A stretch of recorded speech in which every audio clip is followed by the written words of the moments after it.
खबर दिन भर देखेंगे आप। मैं हूं आपके साथ आपका मेजबान रहीम अहमद खान। नजर डालेंगे देश और दुनिया की तमाम बड़ी खबरों पर। आगाज हेडलाइंस के साथ करेंगे। सुर्खियों को पेश करने में ताउन किया है डॉक्टर ऑर्थो ऑयल के साथ साथ डॉक्टर ऑर्थो कैप्सूल्स साथ लेना ना भूलें। वज़ीर दाखिला अमित शाह ने अलवर में 200 करोड़ रुपए के सरस डेयरी प्लांट का इफ्तिताह किया। कहा 2047 तक विकसित भारत का ख्वाब होगा पूरा।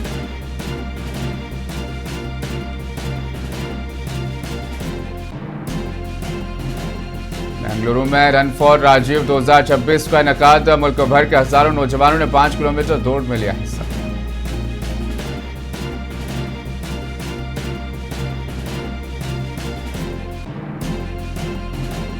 राजस्थान के झालावाड़ में बेकाबू बस का कहर। तेज रफ्तार बस ने जायरीन को रोंद डाला। 4 हलाक 4 शदीद जख्मी।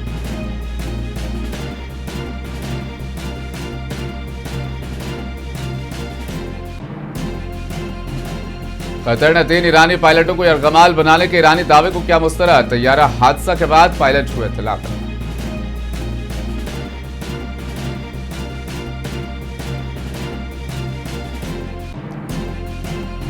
इंडोनेशिया जलजले में हलाक होने वालों की तादाद 47। हजारों अफराद बेघर। हलाकतों में इजाफे का खदशा।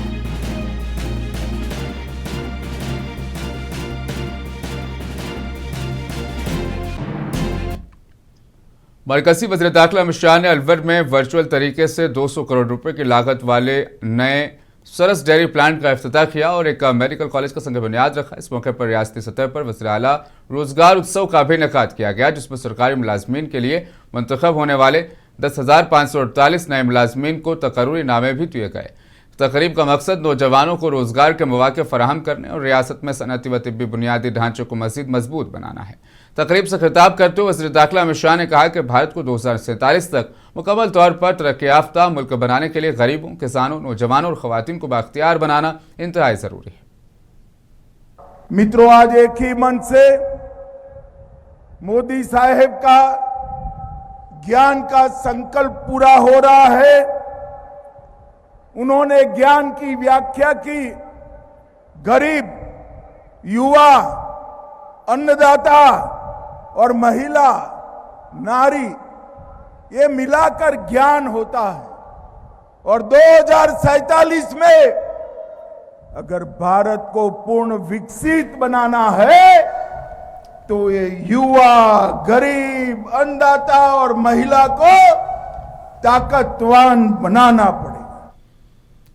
वंदे मातरम की मुबैना बेहुरमती के खिलाफ उत्तराखंड के देहरादून में बीजेपी युवा मोर्चा के कारकुनान ने कैंडल मार्च निकाला। मुजाहिरीन ने कौमी जज्बे से जुड़े वंदे मातरम के एहतराम को यकीनी बनाने का मुतालबा किया। कैंडल मार्च में बड़ी तादाद में बीजेपी युवा मोर्चा के कारकुन शरीक हुए। कारकुनान ने मुबैना बेहुरमती के खिलाफ नारे लगाते हुए मामले पर नाराजगी का इजहार किया। बीजेपी युवा मोर्चा के जिला सदर कुलदीप पंडित ने कहा कि वंदे मातरम मुल्क की आज़ादी की जद्दोजहद और कौमी जज्बे से जुड़ा अहम गीत है।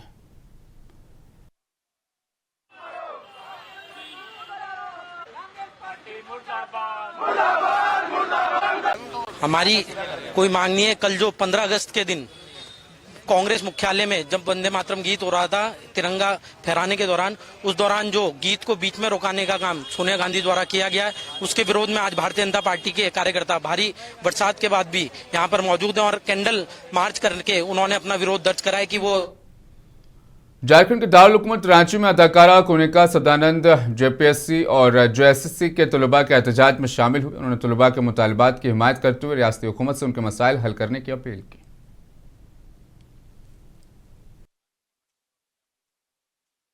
मैं बहुत दिनों से इस आंदोलन को फॉलो कर रही हूँ मुंबई में, और क्योंकि मेरा यहाँ आना हुआ तो मैंने जो मेरे मेहमान नवाजी जो कर रहे थे, मैंने उनको कहा मुझे प्रोटेस्ट में ज़रूर जाना है। मैंने जो देखा है कि भाई बच्चों की और जो कैंडिडेट्स की मांग है नौकरी के लिए या शिक्षा मतलब व्यवस्था के लिए, वो जायज़ है। लेकिन मुझे ऐसा लगता है कि सरकार, मैं समझती हूँ ये सरकार सेंटर के सरकार से ज़्यादा संवेदनशील है। तो आप अगर अपनी बात रखेंगे, जो कि स्टूडेंट्स कह रहे हैं, कैंडिडेट्स कह रहे हैं कि उन्होंने ऑलरेडी रखी हुई है, मेरे हिसाब से कोई बीच का रास्ता निकलना चाहिए। 10 दिन का टाइम दो या 15 दिन का टाइम दो, और जैसे अभी अरेस्ट हुए हैं तो वैसी सीआईडी को भी थोड़ी नकेल कसो कि भाई आपने साबिक वज़ीर-ए-आज़म राजीव गांधी की यौम पैदाइश से कबल कर्नाटक के बेंगलुरु में कांग्रेस सेवा दल की जानिब से 5 किलोमीटर की दौड़ रन फॉर राजीव 2026 के दूसरे एडिशन का इनेकाद किया गया। प्रोग्राम में बेंगलुरु समेत मुल्क के मुख्तलिफ हिस्सों से आए हजारों नौजवानों ने जोश व खरोश के साथ हिस्सा लिया। कर्नाटक कांग्रेस के सदर बीके हरिप्रसाद ने राजीव गांधी को याद करते हुए कहा कि उन्हें मुल्क हमेशा याद रखेगा।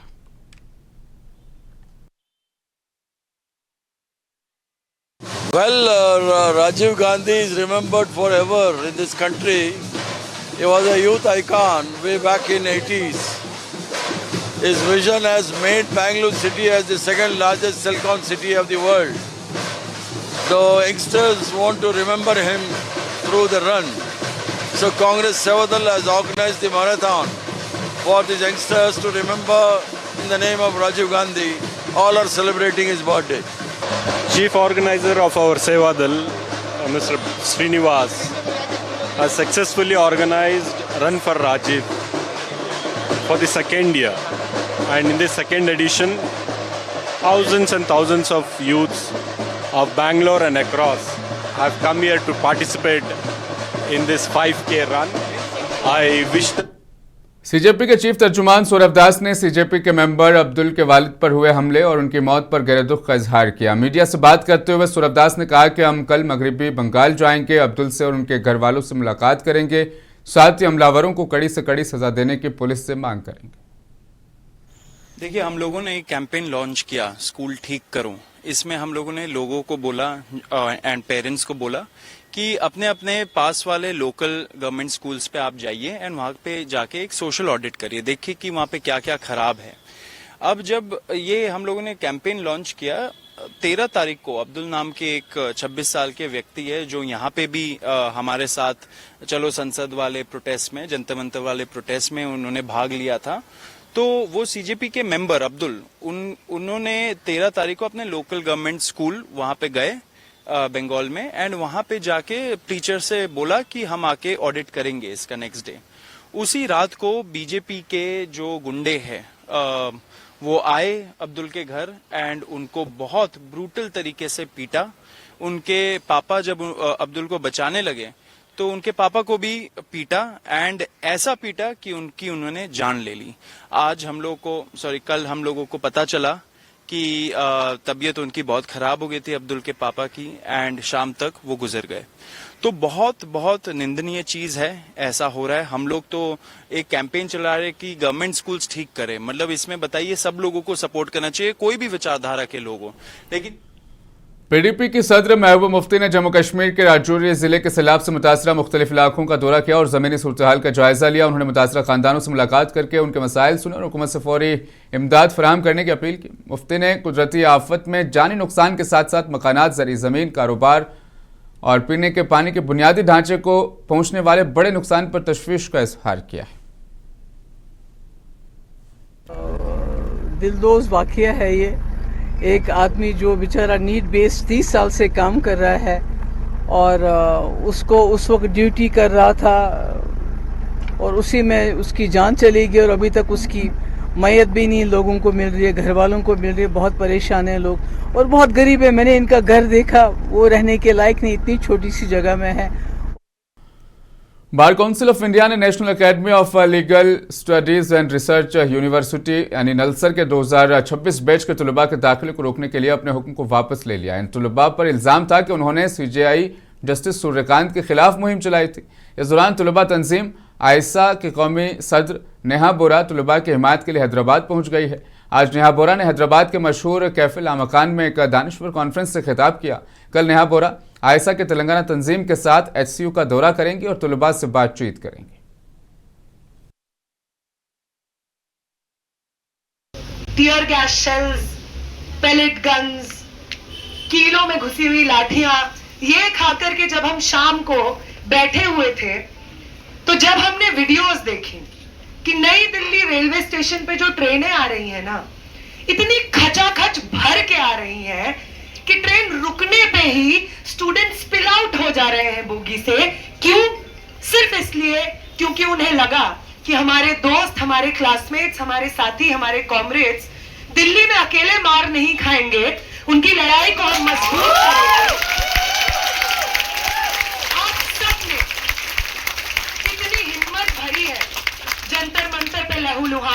के अंदर।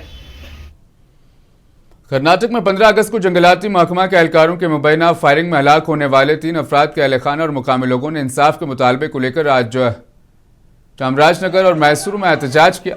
चामराजनगर जिले के इलाके में कशीदगी उस वक्त पैदा हो गई जब जंगलाती इलाके में जंगलाती एहलकारों के साथ मुबैना फायरिंग के तबादले में हलाक होने वाले 3 अफराद के अहलखाना और बड़ी तादाद में देहाती सड़कों पर निकल आए।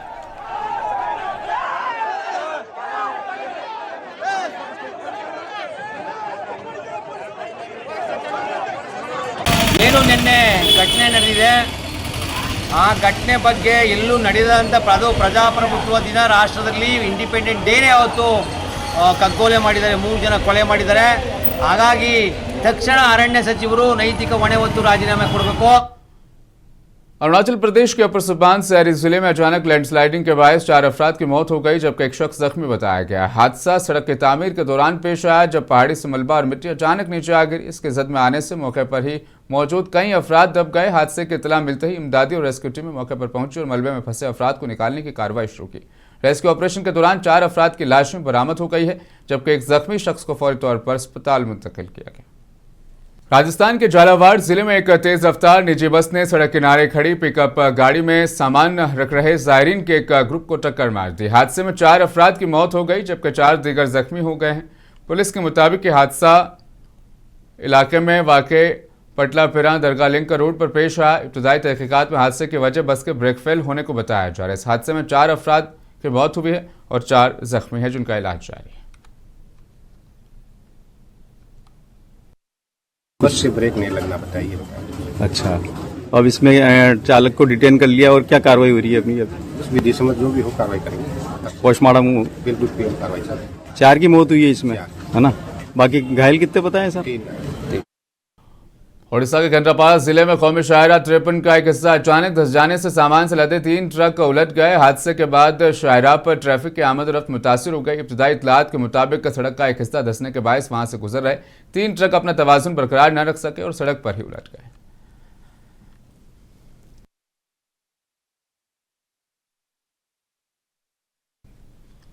गुजरात के खेड़ा जिले में देहात को आपस में जोड़ने वाले एक छोटे पुल का हिस्सा मुनहदिम हो गया जिसके बायस दोनों इलाकों के दरमियान राब्ता मुतासिर हुआ है। पुल के मुनहदिम होने के बाद मुकामी लोगों की आमद और रफ्त में दुश्वारी का सामना है। पुल के जरिए रोजाना सफर करने वाले देहातियों को मुतबादिल रास्ता इख्तियार करना पड़ रहा है। मुकामी अफराद के मुताबिक पुल के मुतासिर होने से रोजमर्रा के आमद और रफ्त के साथ साथ जरूरी कामों के लिए आने जाने वाले लोगों में मुश्किलात का सामना उन्हें करना पड़ रहा है।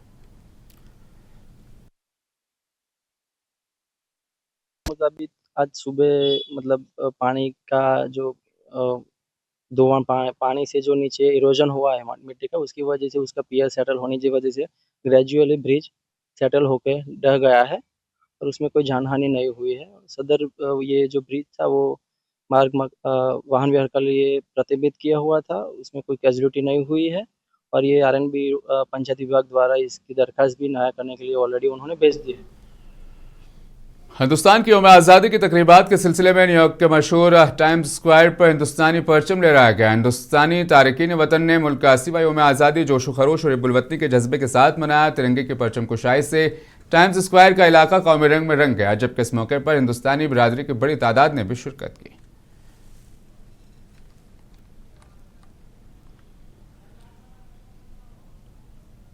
यूक्रेन के दारुल हुकूमत कीव और मुल्क के दीगर शहरों पर रात भर होने वाले रूसी हमलों के बाद फायर फाइटर्स ने मुख्तलिफ मकामात पर लगी आग बुझाने के लिए कार्रवाइयाँ की।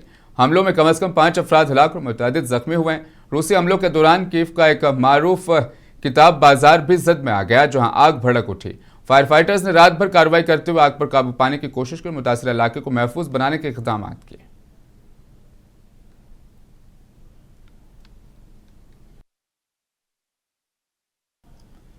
कतर की वजारत खारजा ने ईरान के उस दावे को सख्ती से मुस्तरद कर दिया कि 3 ईरानी पायलटों को यरगमाल बनाया गया। कतरी वजारत खारजा के मुताबिक मार्च में 2 ईरानी लड़ाका तैयारों ने कतर में फ़िज़ाई हदूद की खिलाफ वर्जी की थी जिसके बाद हुकाम ने पायलटों से राब्ते की कोशिश की। कतर का कहना है कि रेस्क्यू टीमों ने पायलट्स की बाक़यात तलाश भी की और एक पायलट की मिलने वाली बाक़यात की हवालगी के लिए ईरान से रब्ता भी किया, लेकिन तेहरान की जानिब से कोई जवाब मौसूल नहीं हुआ। कतर का ये रद्दअमल ऐसे वक्त सामने आया जब ईरानी मुसल्लह अफवाज के जनरल स्टाफ सर्च कमेटी के सरबराह मोहम्मद बाकिर ने दावा किया था कि 3 ईरानी पायलट कतर में यरगमाल बना लिए गए। मक्का मुकर्रमा में 7 अगस्त को होने वाले मुश्तरका दिफाई मुआहदे ने खित्ते की बदलती हुई दिफाई और जोग्राफियाई सियासत को नया मोड़ दे दिया है। पाकिस्तान, सऊदी अरब और तुर्की के दरमियान होने वाला यह मुआहदा 3 मुख्तलिफ ताकतों, एटमी सलाहियत, जदीद दिफाई टेक्नोलॉजी और माशी कुव्वत को एक मुश्तरका दिफाई फ्रेमवर्क में जोड़ता है। मुश्तरका मुआहदे के तहत किसी एक मुल्क पर मुसल्लह हमला, तीनों पर हमला तस्वुर किया जाएगा।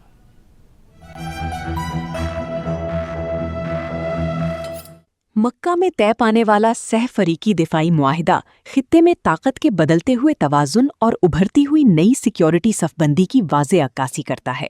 पाकिस्तान, सऊदी अरब और तुर्की ने 7 अगस्त को मुश्तरका दिफाई मुआहिदे पर दस्तखत किए। मुआहिदे की सबसे अहम शक ये है कि तीनों में से किसी एक मुल्क पर मुसल्लह हमला, तीनों के खिलाफ हमला तस्वुर किया जाएगा। ताहम मुआहिदे में मखसूस फौजी कार्रवाइयों की तफसीलात अभी वाज़े नहीं की गई हैं। ये शराकतदारी अपनी फौजी सलाहियतों के एतबार से भी खासी अहम है। पाकिस्तान दुनिया की वाहिद एटमी ताकत रखने वाला मुस्लिम मुल्क है और बड़ी फौजी अफरादी कुव्वत के साथ पाकिस्तान इस इत्तेहाद को जौहरी ताकत के जरिए मजबूत दिफा की सलाहियत फराहम करता है। तुर्की, जो नेटो का रुकन है, अपनी जदीद दिफाई टेक्नोलॉजी, ड्रोन्स और फौजी तजर्बे से इस शराकतदारी को मुस्तहकम बनाता है, जबकि सऊदी अरब अपनी मजबूत मईशत, दिफाई अखराजात, तेल की दौलत और इंतहाई अहम जोग्राफियाई महल्ले वक़ू के बाइस इस इत्तेहाद का माली और स्ट्रेटेजिक सुतून है। ग्लोबल फायर पावर के 2026 इंडेक्स में तुर्की 9वीं, पाकिस्तान 14वीं और सऊदी अरब 25वें नंबर पर हैं। सिर्फ तुर्की और सऊदी अरब के पास मजमूई तौर पर 2000 से ज्यादा फौजी तैयारे हैं, जबकि पाकिस्तान की फजाई ताकत इसके अलावा है। मक्का मुआहिदा मुश्तरका फौजी मशकों, दिफाई सनत, टेक्नोलॉजी ट्रांसफर, साइबर और जदीद जंगी सलाहियतों में ताउन की राह भी हमवार करता है। लेकिन सवाल ये है कि क्या ये मुआहिदा वाकई नेटो तर्ज का मजबूत फौजी इत्तेहाद साबित होगा या फिर फिलहाल ये एक ताकतवर हिकमत अमली का वाज़े इशारा है। फिलवक्त एक बात वाज़े है कि मक्का में होने वाली ये पेशरफ्त मगरबी एशिया और जनूबी एशिया की सिक्योरिटी की बदलते हुए हालात और ताकत की तवाजुन पर असर डालने की सलाहियत रखती है। ब्यूरो रिपोर्ट, मुनसिफ टीवी। कोलंबिया ने मुल्क में तबाहकुन ज़लज़ले के बाद अमेरिका से टैरिफ में आरज़ी नरमी की अपील की है। कोलंबिया के नए सदर ने अमेरिकी सदर ट्रंप से मुतालबा किया कि कोलंबिया की मसनूआत पर आए टैरिफ कुछ अरसे के लिए मुअत्तल किए जाएं।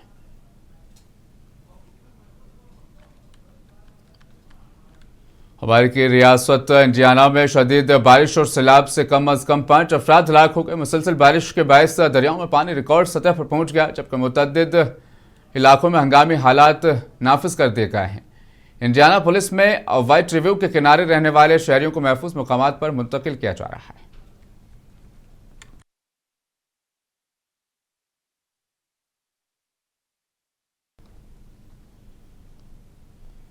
इंडोनेशिया में शदीद ज़लज़ले और लैंडस्लाइडिंग से हुई तबाही के बाद इमदादी कारकुन मुनहदम इमारतों के मलबे में मुमकिन तौर पर जिंदा बच जाने वालों की तलाश में मसरूफ हैं। ये कार्रवाइयाँ एक रोज़ कबल आए ज़लज़ले के बाद की जा रही, जिसमें 47 अफराद हलाक और 100 से ज़ायद जख्मी हो गए थे। इंडोनेशिया के मशरकी हिस्से में एक दिन कबल शदीद ज़लज़ले और ज़मीन खिसकने के वाक़यात ने ज़बरदस्त तबाही बर्पा की है। रेस्क्यू टीमें ताकतवर ज़लज़ले के बाद मलबे और मट्टी तले जिंदा बच जाने वालों की तलाश कर रही हैं, जबकि कई इलाकों में लैंडस्लाइडिंग ने इमदादी कार्रवाइयों को इंतहाई मुश्किल बना दिया है। अमरीकी जियोलॉजिकल सर्वे के मुताबिक ज़लज़ले की शिद्दत 7.7 थी और इसका मरकज़ फ्लोरेस जजीरे के करीब समंदर में तकरीबन 10 किलोमीटर की गहराई में था। नेशनल डिजास्टर मैनेजमेंट एजेंसी के मुताबिक मंगरराई रीजेंसी में 24 और ईस्ट मंगरराई में 17 अफराद हलाक हुए, जबकि दीगर इलाकों से भी अमवात की इत्तलात हैं। ज़लज़ले ने 900 से ज़ायद मकानात तबाह और तकरीबन 450 को नुकसान पहुंचाया, जबकि स्कूल, अस्पताल और गिरजाघरों समेत 167 से ज्यादा इमारतें भी मुतासिर हुई हैं।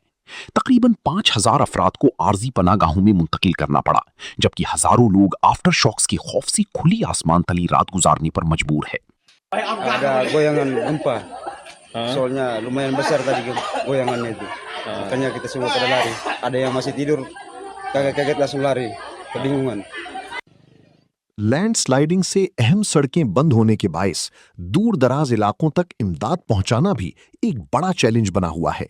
गर्चे इमदादी टीमें मुतासरीन में ग़िज़ाई अशिया और अद्वियात तकसीम कर रही हैं, ताहम बिजली और मवासलाती निज़ाम में खराबी ने इमदाद की रसाई में मुश्किलात मजीद बढ़ा दी हैं। इंडोनेशिया बहरुल काहिल के रिंग ऑफ फायर पर वाक़े होने के बायस दुनिया के सबसे ज्यादा ज़लज़ला खीज़ खित्तों में शुमार होता है। माजी में भी यहां बड़े जलजले और सुनामी से हजारों हलाकतें हो चुकी हैं। ब्यूरो रिपोर्ट, मुंसिफ टीवी। पोलैंड ने अपनी तारीख की सबसे बड़ी फौजी परेड का इनेकाद किया। दारुल हुकूमत वारसा में होने वाली इस परेड में 2000 से ज्यादा फौजी एहलकार, 300 से ज्यादा फौजी साजो सामान और 60 से ज्यादा जंगी तैयारों ने अपनी दिफाई सलाहियतों का मुजाहरा किया। पोलैंड के वज़ीर आज़म ने खबरदार किया कि उनका मुल्क जंग नहीं चाहता, लेकिन जंग मुसल्लत की गई तो इसके लिए पोलैंड पूरी तरह से तैयार है। इस हवाले से देखिए ये तफसीली रिपोर्ट। मुझे दीजिए इजाजत, बने रहें मुंसिफ टीवी के साथ। 15 अगस्त पोलैंड के लिए महज एक कौमी दिन नहीं, बल्कि तारीख के एक फैसला कुन बाब की याद भी है। इसी रोज 1920 में जंगे वॉर्सा के दौरान पोलिश अफवाज ने सोवियत बोल्शेविक्स फौज को शिकस्त दी थी। एक सदी से ज्यादा अरसे बाद इसी तारीखी दिन वॉर्सा की सड़कों पर फिर फौजी ताकत का मुजाहरा हुआ, लेकिन इस बार पसमंजर में रूस यूक्रेन जंग और यूरोप की बदलती हुई सलामती की फजा है। पोलैंड ने अपनी तारीख की सबसे बड़ी फौजी परेड में 2000 से जायद फौजी एहलकार, 300 से ज्यादा अस्करी साजो सामान और 60 से जायद फौजी तैयारों की नुमाइश की। जदीद F-35 लड़ाका तैयारों की शिरकत ने फजाई ताकत के नए बाब की झलक भी दिखाई। बहिराए बाल्टिक के साहिली इलाकों में अलग बहरी परेड हुई, जिसमें इत्तेहादी ममालिक के जहाज़ों समेत 20 से ज्यादा बहरी जहाज शरीक हुए। लेकिन इस परेड के पीछे असल कहानी महज फौजी नुमाइश नहीं। पोलैंड अपनी दिफाई ढांचे को तेजी से वसअत दे रहा है।